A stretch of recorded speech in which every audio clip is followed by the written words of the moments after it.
This video will be on the opponents of anarcho-capitalism topic socialism, Marxism, and communism. Let's start with socialism. The simplest way to explain socialism is simply to call it an ideology for the gullible.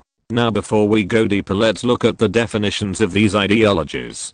Socialism is a political and economic theory of social organization that advocates that the means of production, distribution, and exchange should be owned or regulated by the community as a whole.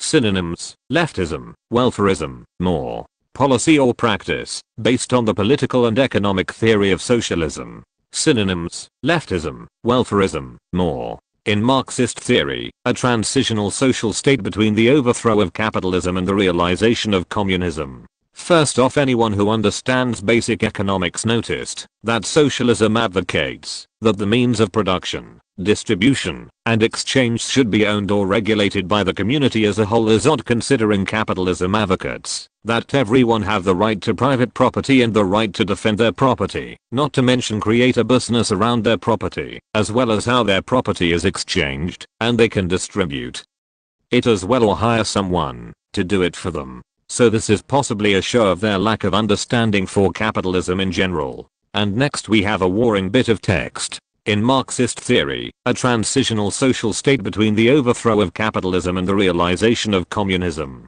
First off, let's focus on the first three words which are in Marxist theory, which means it's a part of Marxism. Next is a transitional social state between the overthrow of capitalism and the realization of communism, a move or change to removing capitalism and setting communism as a goal. And the definition of overthrow is remove forcibly from power. Now let's look into the definition of Marxism. Marxism is the political and economic theories of Karl Marx and Friedrich Engels, later developed by their followers, to form the basis for the theory and practice of communism. Well, whoever may have been trying to say the definition of socialism didn't mean it's a part of communism can get over it. After all, socialism is Marxist theory and Marxist theory is the basis of communism. Next, let's look at the definition of communism. Communism is a political theory derived from Karl Marx, advocating class war and leading to a society in which all property is publicly owned and each person works and is paid according to their abilities and needs.